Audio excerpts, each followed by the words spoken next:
It's not the doll. It never was. It doesn't move on its own. It doesn't think. It doesn't watch you when you sleep. But something does. And for decades, it has been using a simple object to enter our world. The story of Annabelle doesn't begin with a haunted doll.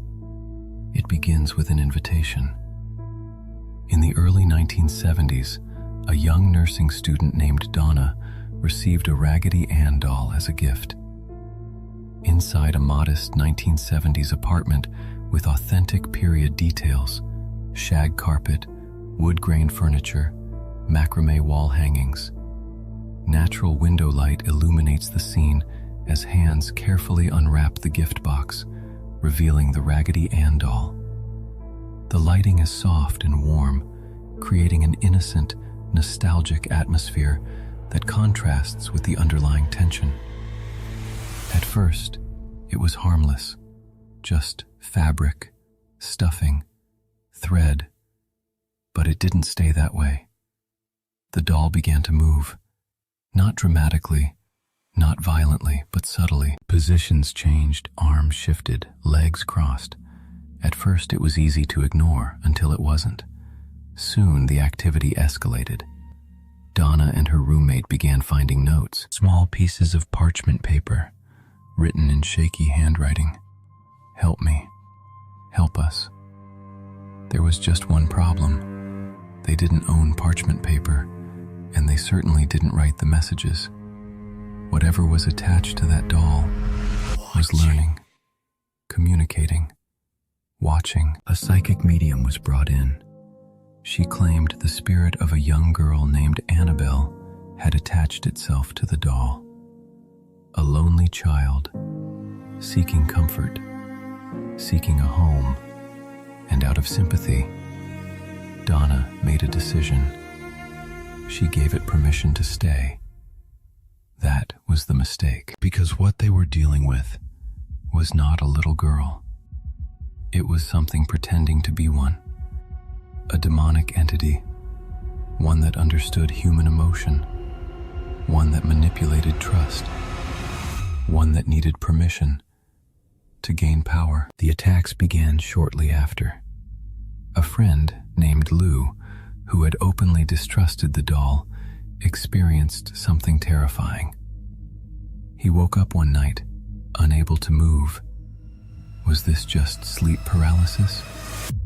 No. Lou was awake, and the room felt wrong, heavy, and then he saw it. The doll. Close-up of a man's chest, showing 7 fresh scratch marks under realistic bathroom lighting. The wounds appear genuine and disturbing. The lighting is harsh fluorescent, creating a clinical documentary feel that emphasizes the reality of the physical evidence. 7 claw-like wounds appeared across his chest, fresh, bleeding, and gone within days.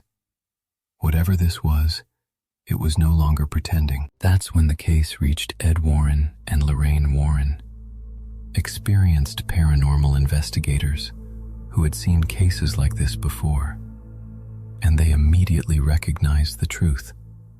This was not a haunting, it was infestation, on its way to possession. According to the Warrens, demonic entities don't possess objects. They attach to them, use them as tools. A doll is perfect. It's harmless, inviting, easy to trust. But once accepted into a space, it becomes a focal point, a doorway. The Warrens removed the doll immediately, but even that was dangerous. On the drive home, their car repeatedly lost control. The brakes failed, the engine stalled, until holy water was used, and the activity stopped. Whatever was attached to Annabelle did not want to be contained. The doll was placed inside a specially built case at the Warrens' Occult Museum, sealed, blessed, and marked with a warning: "Do not open." For years, it remained there, contained, but never inactive. Visitors who mocked the doll didn't always leave safely. One man reportedly banged on the glass, daring the doll to harm him. He laughed, walked out, got on his motorcycle, and lost control. Moments later, he didn't survive. Another visitor claimed the doll followed them home. Nightmares, scratching sounds, a presence in the room. It doesn't need to move to be dangerous. Recently, rumors have surfaced. Stories claiming the doll has been moved, removed, no longer inside its original case. Some say it's being transported. Others say it's already somewhere else, uncontained, unrestricted. And if that's true, then the one thing that kept it in check is gone. Because Annabelle was never the threat. The threat is what's attached to it. A manipulative, intelligent presence that waits, observes, and gains strength through belief, through attention, through fear. If you ever encounter an object that feels wrong, don't interact with it, don't challenge it, and whatever you do, don't invite it in. Because the moment you acknowledge it, it acknowledges you back. This isn't just a story, it's a warning. This is Macomb Paranormal Investigations and Research. If you're drawn to the unknown, you're already closer than you think.